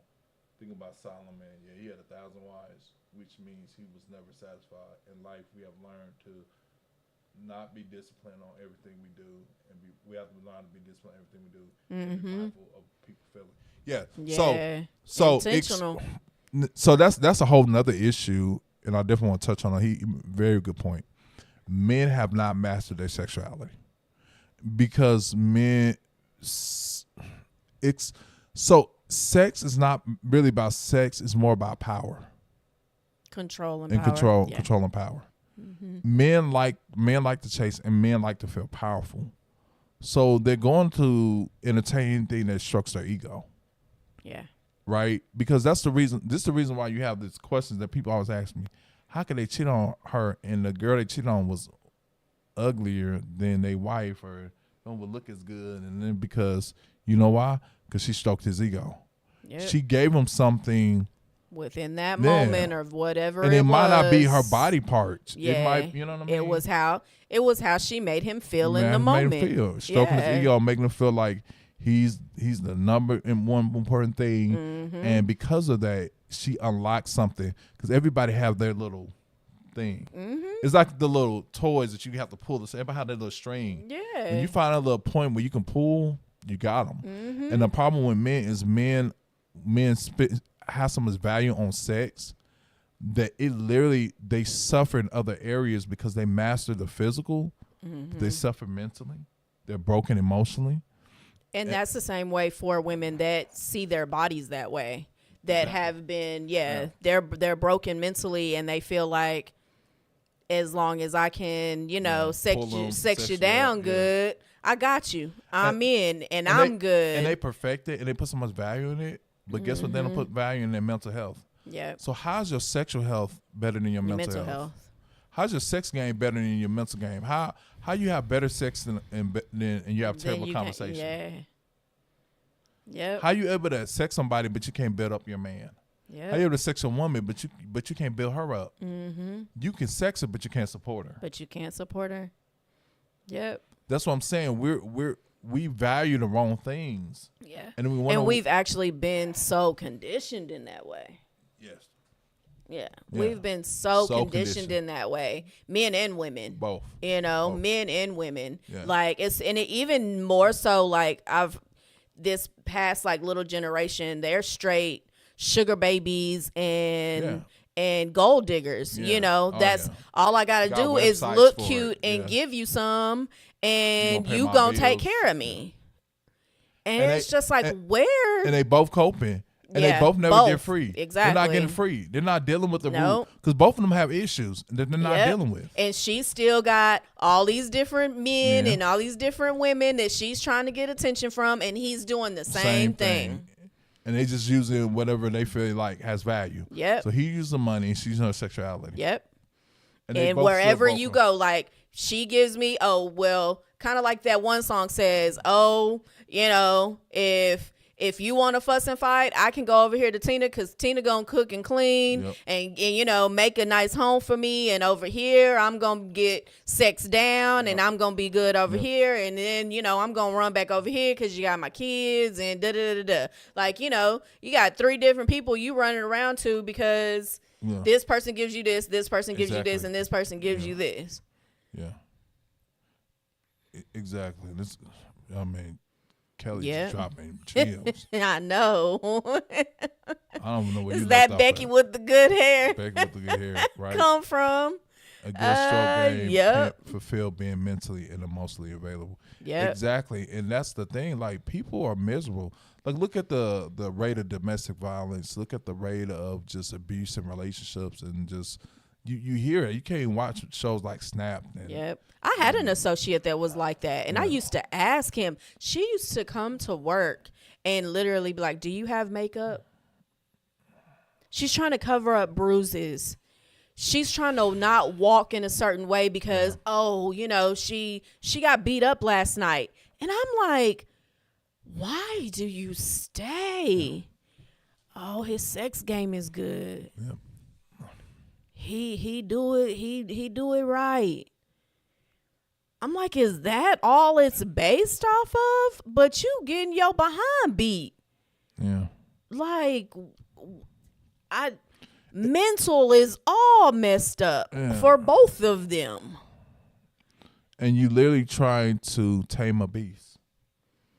They both trying to tame beasts. Yes. And they died in the process. They dying. So death don't always be instant. Death can be slow. Realize that you can poison yourself slowly. Yep. They've been proven. It don't have to be all at one time. Making. Yeah. Mm-hmm. Those little foxes, those not paying attention to how they talk to you, the abuse. Yep. And you think it's okay, then one day they snap and now you're on the news and now we mourning you. And that's all it takes. That's all it takes. It takes one moment. And all those,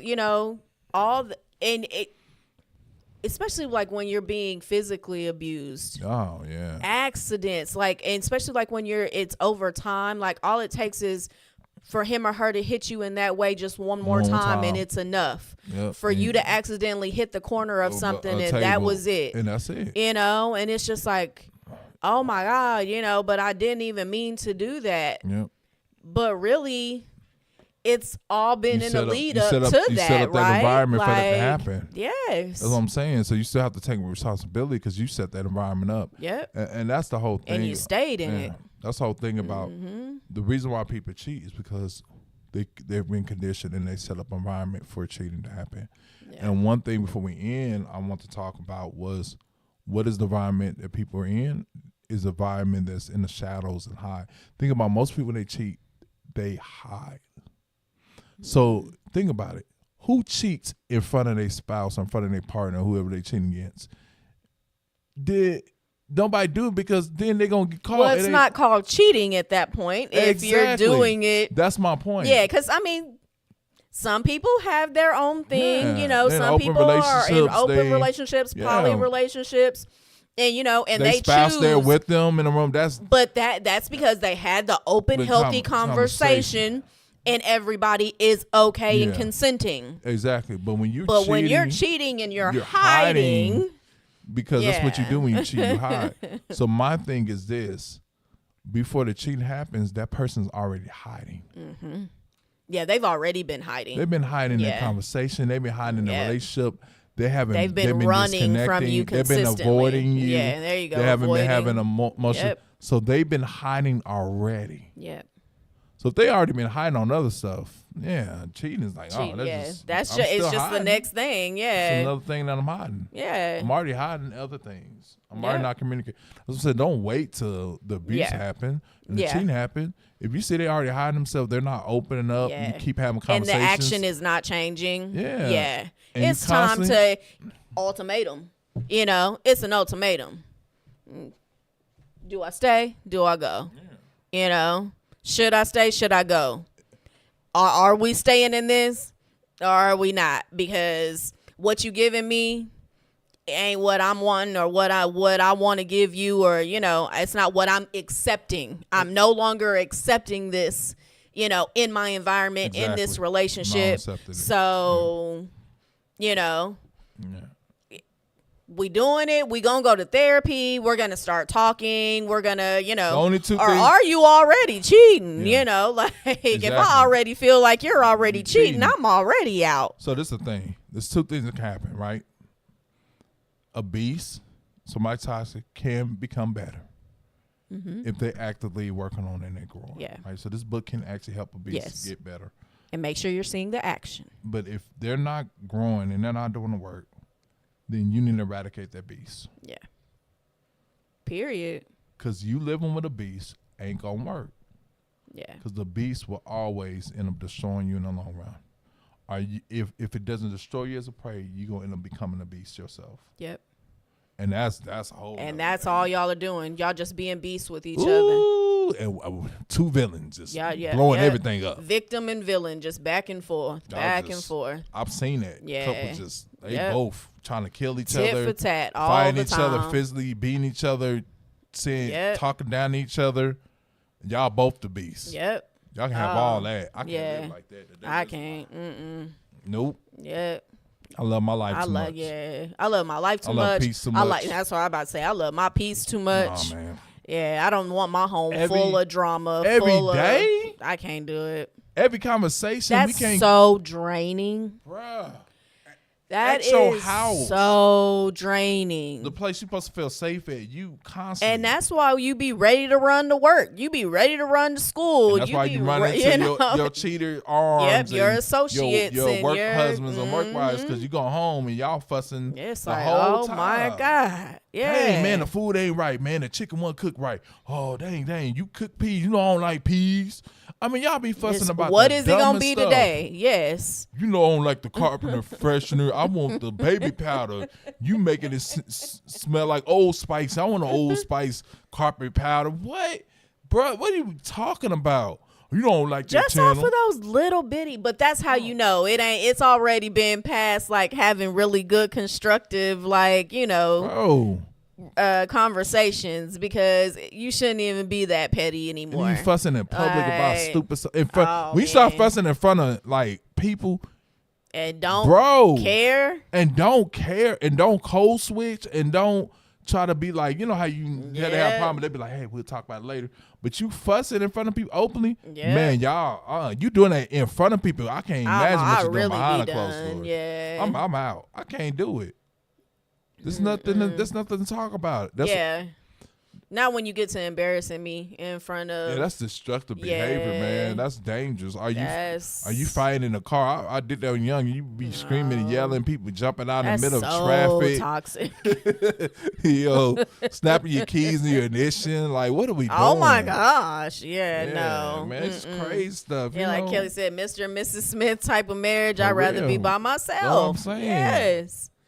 Like I don't want it to be, because like she said, Mr. and Mrs. Smith, it was a whole masquerade. Yep. Like they were hiding the whole time who they really were, what was really going on. Like, and at the end of the day, they were really good. If they would have just communicated and told the truth from the get-go, they was really all right. They in the same business, you know, doing the same things. Like, and when it really came down to it, they really loved each other and were great together. That's where the communication comes into But yes, play. you can actually, like you said, actually a beast can actually change and be a really good person. Yeah, I could make all it work. It takes is doing the work, putting in the work, giving it the time. You gotta have two people that want to put the work in. Yeah, you got to. That's somebody, only how it works. If you with somebody that won't put the work in, guess what? Yep. If they don't put the work in with you, they're gonna put the work in with somebody else. Yeah, they gonna put work in. Yeah,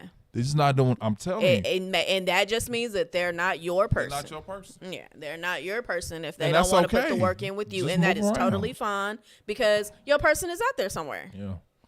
And you just keep putting in the work in for you. For you. And God will send you the right person. Yeah. That's gonna love you for just who you are, man. Like just being your authentic self. Yeah. And that's you have to realize that's the most important thing. Yeah. If you got to shape shift for that love, it's not worth it. It ain't for you. Yeah. You got to change yourself for I it. don't want to be somebody different. I love me. You be trying to change your hair color, trying to change how you look, how you talk. I'm like, God, dog, they need a different person. You got to go get bigger booty or bigger titties. You got to change your color. You know, he like light-skinned women. You got to bleach your skin. You got to do all this. He don't want you. Yeah, obviously, because ain't nobody bleaching their skin. But I'm just saying, like, women begin, like, they eyes color, like. Yeah. If I'm not doing it for me, man, I mean, don't get me wrong. If you're doing it for you. Don't get me wrong. Sometimes, if my man has said certain things, that, I think you would look sexy like this, or I think you would look sexy if you wore this or that. Now sometimes, I'm willing to like compromise because, you want your person to think that you sexy. You want your person to, like clothes. I'm talking about you changing, but not totally like about you. I mean, don't get me wrong. I done had some people tell me that I've needed to lose weight or not to gain the weight back, or they liked me better at this certain weight. So let's talk about it. How'd you feel about that when they said it to you? Just be honest. I got my perspective. Honestly. It honestly has depended on who the person was that was talking to me. That's really what depends on how they saying it. It depended on who it was that was saying it to me, and where, like, if it was coming from a loving, place, or was it, coming from more of a because they want a trophy on their arm. Because honestly, it really depends on what you want. And the reason I said it, because the perspective is like a lot of men be wanting their women smaller. Mm-hmm. But there are men now that they call feeders. They intentionally trying to make the women gain weight. Yeah, so they stick around. So they start feeling sorry for themselves and low self-esteem. Women, so they like. I've seen like they'll feed the women, buy all this food, feed them all this bad stuff just to make them gain weight because they want them to gain weight because they feel like that's what they. Oh wow. Yeah. So that's what I'm saying. I've never. It's a thing. Oh, it's a big thing. Heard of that? Yeah. I've heard of them like intentionally doing that so that they won't go anywhere. No, this is something different. And they kind of feel less than. They feel like they're sexy. So they trying to get them to like 500 pounds, 600 pounds. Oh, I'm not about to get there anyway. No, not you. But I'm just saying, like, that's extreme. But that's how they doing. Like, they like intentionally cooking like big meals and stuff. And because at that point, I would never like change, not to that extent, because that at that point you're trying to kill me because that's unhealthy. No, that's unhealthy. But even if you are attracted to something that big, like that's unhealthy. Some men like prefer them when skinny, and so they put these strength. But I think at the end of the day is also you can take that information, but at the end of the day you have to be true to yourself. Yeah. You know what I mean? Yeah. And if you, because like I said, it kind of depend on who levels. It was that right? was, who it was that was saying it to me. Because I've had people that it didn't matter. They was like, I don't care how big or how little you get, you still gonna be sexy to me. I still love you. Like, it doesn't matter. But then I've also had others was like, you a couple cheeseburgers away. That's kind of mean. Yeah. I've had it. I've had it that's said. Kind of mean. But I think my thing is too is like you got to be careful with that because especially with women sometimes gain weight because of like kids, medical things, and I've seen women get cheated on because they gain weight and they had no control. They had no control of it. It was the medication. I've totally been sickness, there. And then a man will justify him cheating. Because he was no longer attracted because she gained weight, or even just being pregnant. They pregnant with your child, but you're no longer attractive because now she got a big belly and her nose done spread, and her butt done got a little wider, and they're no longer attracted because So what do you feel like? Do you feel like that's something you feel like that's okay for men to think like? Because I don't agree with that. I feel like if you really love somebody, especially you married to them, you love them. I feel like love should trump anything. And I get it; they have a certain type, but my thing is, it doesn't justify like your love should never stop. Yeah. Just because somebody. And I'm not saying that their love stopped. They may still love. They might still love you. But there's also a difference between loving somebody and actually being in love. Yeah, I mean in love with somebody. Yeah. Because if they gain weight, because if you're, because I've seen women gain weight because they're in depression because the relationship has been toxic. Yeah. And so I've seen them lose a whole lot of weight and look like a crackhead. But I think it's catch-22 because you have a relationship that the man has created a toxic environment. She overeating, and now you say she unattractive, but she overeating literally because of this toxic relationship. Yeah. So I think it's like a woman can be, or even a man can be in catch-22. Yeah. Because they're trying to cope this toxic relationship, and now you talking about you ain't attracting them because of the coping mechanism. That's why we wrote you gotta this eradicate book. the beast. You gotta eradicate that beast. You're gonna be stuck in a loop because you literally, yes, it'd be a domino effect one way or another.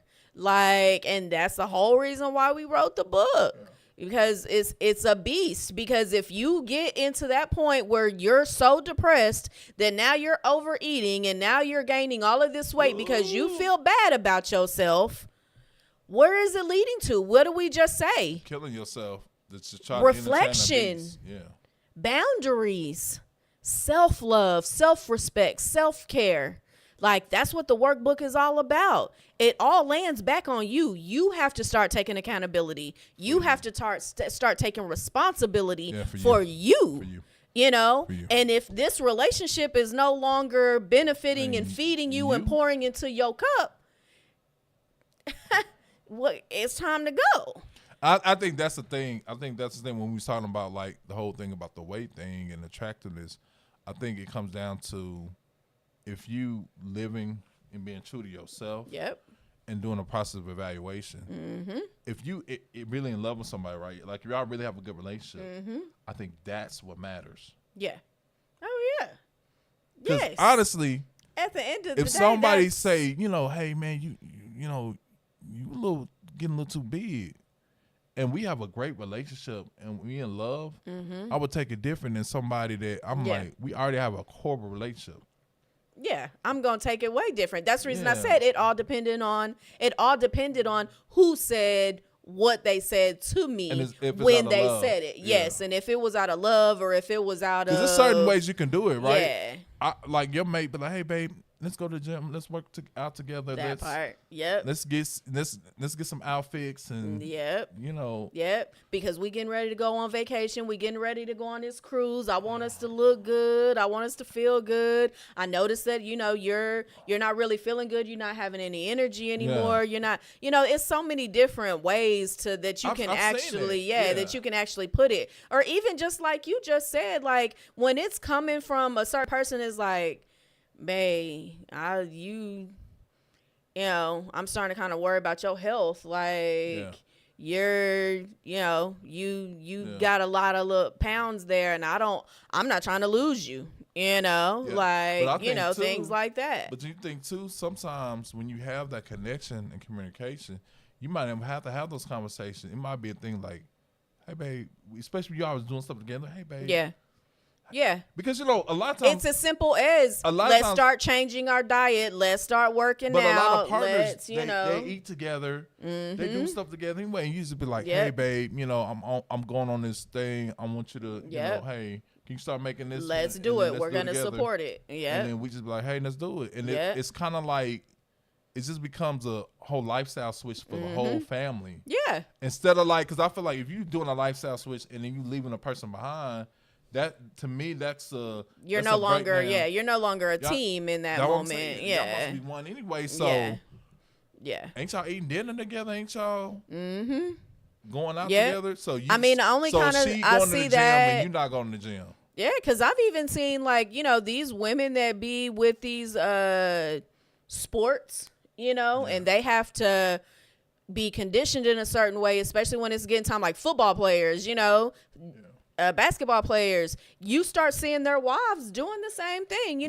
They're eating better. They're drinking the protein shakes now. They're doing the workouts with them, because that's what their spouse is doing. And it honestly gives you more time with your person as well. When you're working out with them, when you're able to sit down and actually have a meal together because we're eating the same things. You're not eating one thing and I'm eating a whole nother thing. And I feel like a rabbit over here and you over here eating a whole burger in front of me. Like, Exactly. like I don't even want to eat with you anymore. Yeah.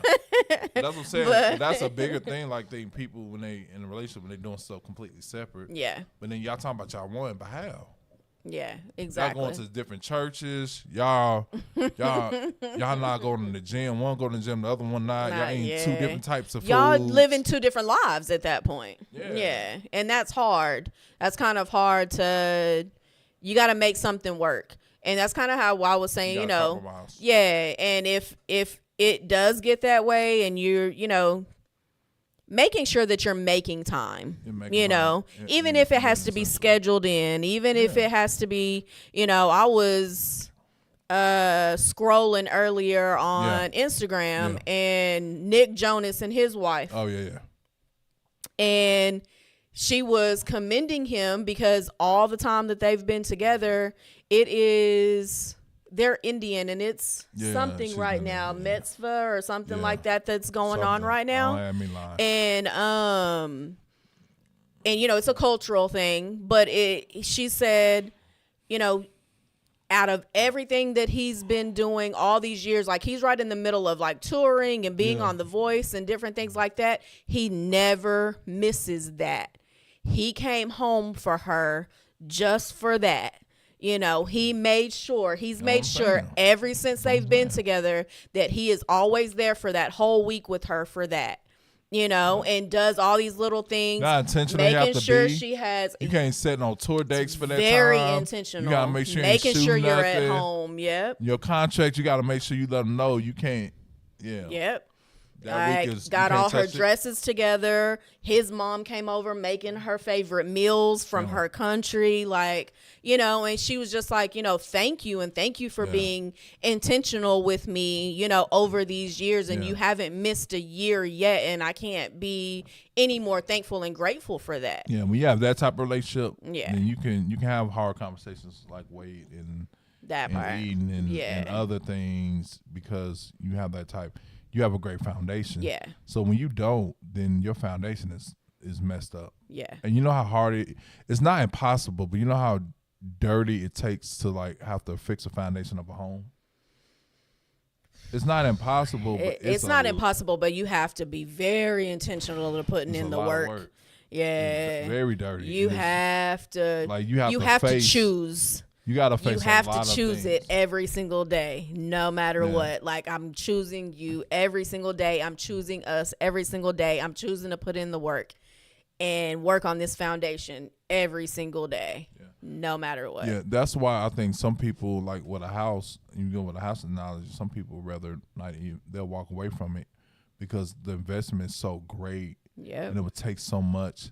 It would be easier for them to start over with a brand new house. Yeah. So then to try to fix that foundation. Yeah, and that's what this book's going to help you realize. Okay, is it worth me dealing with this beast? Can we restructure our foundation to make the relationship work? Yeah. If not, then I need to eradicate it because it's not worth my energy, my tears, and then because you can do all this stuff and it still not be right. Yeah. I've seen it. At the end of the day, people do all this stuff. And it still be having problems. Yeah. So you have to realize, is it worth me giving 10 years of my life or how many years of my life to try to reconstruct this foundation to make this relationship work with this person and try to wait and give them the time to stop being a beast? That's the part is actually giving the time. Yeah. And I guess not waiting until I don't have a lot of time. It's gotten so bad, and now it's going to take so much time to make it better. Yeah, that's what I'm saying. So it's just like, are you willing? We've seen it. We've seen people be in a relationship for 10 years Yeah. And they never get married, and then they break up after 15 years. Yeah. And it was toxic. It gets to a point where how much time do you have? Yeah. Like I'm 43 years old. I don't have time to wait until somebody not even showing no signs of like healing and working. It's different if I start talking to somebody and they already working on their stuff. Yeah. You can tell. And you can see the action. You can tell when somebody. Different. You can see the growth. Yes. You can see the reflection, kind of like what we were saying. You know, you can see the reflection. You can see them when they come back to you and be like, you know what? That wasn't even really you. That was me. Yeah. I apologize. And this is how what you said triggered this. And this is why I reacted in the way and said the things that I said. And that's why I broke down or maybe didn't say the things that I should have said, you know, in the moment. Like when you see that type of communication and that's action. And you can see their behavior change. You can see the evolution. You can look back, like we can look back on our friendship and like, okay, we've got better in this area. We got better in that area. Yep. And so we know we're moving in a positive direction, even with our friendship, because we can see we're evolved. Right. And we see the growth and on if both you can't parties. see that, and you should be able to see that like every 3 months, you should see a drastic difference. Because you either growing or dying. Yeah. So and if you can't see that within 3 months. Something ain't right. Yeah, because if you give it another 3 months, guess what? That's half a year. Yep. I don't have that time anymore. Like he said, he 43, I'm 44. Like, in 5-6 years, I'm about to be 50. I want to keep I'm going. not giving you that type of time. Stopping and starting multiple relationships. I'm not. Got time for that, man. Now you 60, you still ain't married. You still ain't with nobody. You alone because you been stopping. Yeah. Man, I don't got time for that. You wasting, like and then Kelly you wasting years. Is it worth it? That's a hard question we have to ask ourselves in certain situations. Like you have to ask yourself. Yeah. And that's relationships, friendships, at jobs, churches. Your employee, your employment, in your church, like, your kids' school, like all of these different types of relationships that you have with your parents, with your siblings, like, is it worth it? Is it worth it? And how much time are we willing to still allow that to be in our environment, draining us or, because it's so draining. And I'm just not willing. My cousin funny. He's talking about women are eaters. They love different foods. They want to try everything. Bro, that's so crazy. Cause I guess I'm like a woman because I love to eat. Yeah.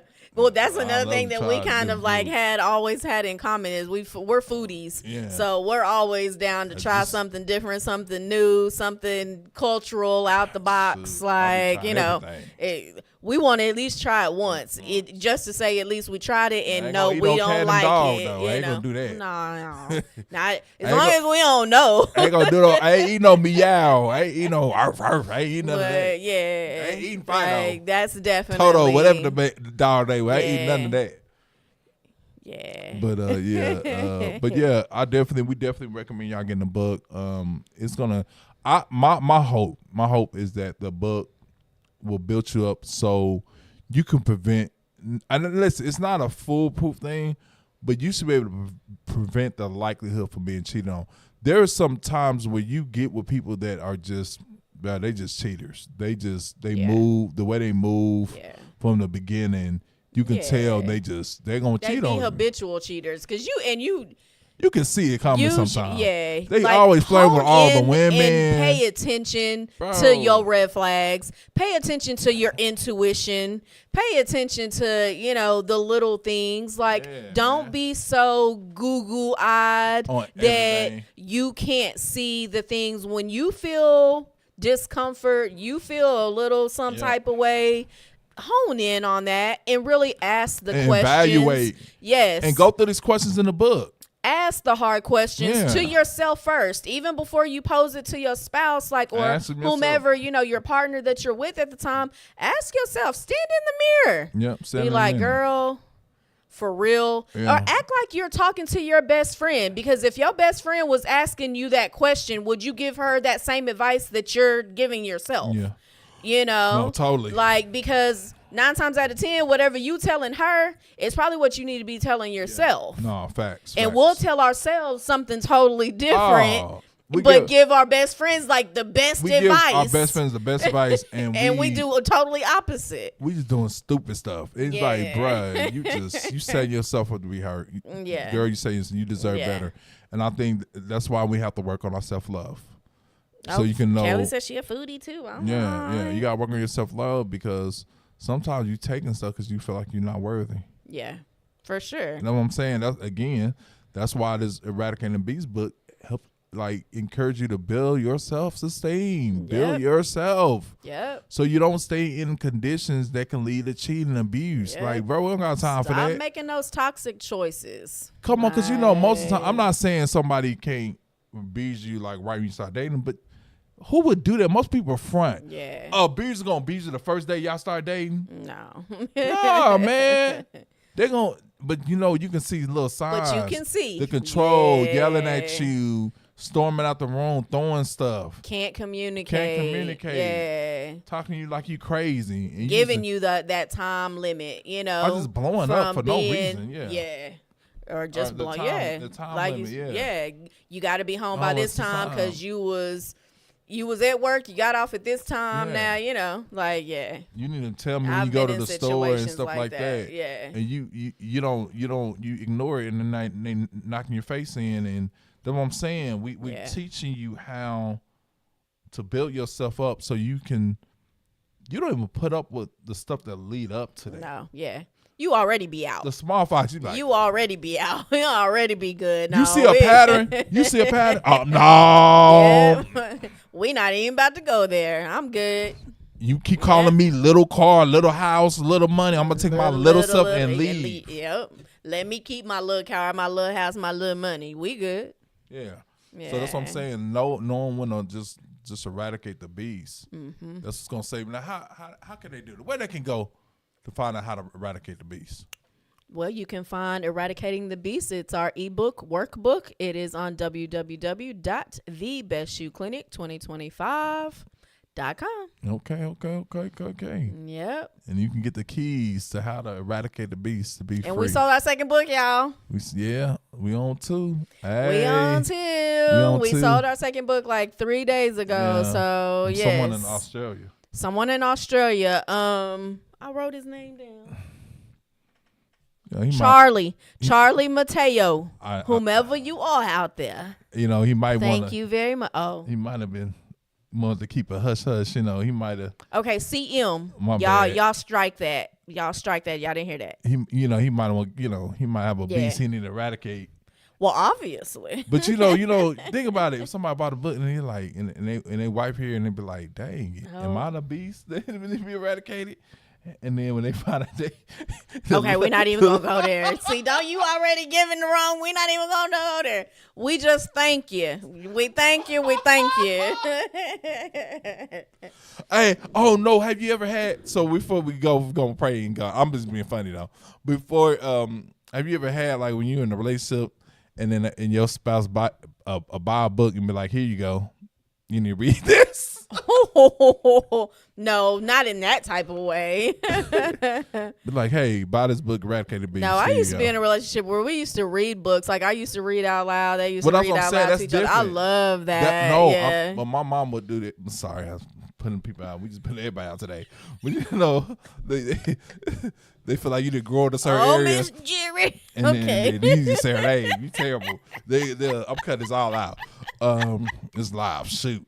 No, but they give you a book and tell you to read it because they need you to work on. Yeah, because I think you need this. You need this. That's what I'm saying. You've been in a relationship, I think you need this. What the devil? Yeah, really? That's how we gonna do it. We gonna be passive aggressive through a book. I'm gonna start doing you like that. Don't do that to me. have healthy communication. Don't be trying to. I'm going to send you some downloads. I think you might need to watch this on YouTube. I think you might need to read this on Kindle. That's toxic. Boy, that's real toxic. That's funny. Be all offended. No. No, but you know I first. Communicate. No, I know you. Yeah, if you don't do nothing else, you're going to communicate. You're going to tell me how you feel. But yeah, y'all. Yeah, girl, we worldwide. Girl, we worldwide. We International. Yeah. International. Man, thank y'all for supporting, and y'all share this book, man. If you know somebody that's in a toxic relationship, or you just know somebody that need to be built up and inspired, man, y'all get it for them, or y'all buy it and support. Man, we're going to keep moving, man. We thank y'all. We love y'all. Yes. Guys, we went over time, but we needed to because. Wow. Oh, wow. Yeah, I'm feeling it too. I didn't even realize. Yeah, Kelly still rolling with my cousin still rolling with us. Wow, thank y'all. Brian was like, I gotta fix my tires. We going into 2 hours here. Yeah. All right now. So we're gonna pray, but y'all, man, thank y'all for rolling with us. Yes. Lord Jesus, we thank you for this day. We thank you for this this moment, God. We had a great time talking about why do people cheat and really breaking it down. And really having a great, healthy conversation. We hope and pray that this positive information get out to someone that's in a relationship that's been cheated on, in a friendship that's been cheated on, in a job that they know is toxic and dangerous. God, we just thank you for freedom. In Jesus' name, amen. Y'all go be blessed. All right, y'all have a great night. Have a great rest of your week. We'll see y'all Wednesday. Love you, Kelly. We'll see y'all Wednesday. Y'all have a great day. Peace.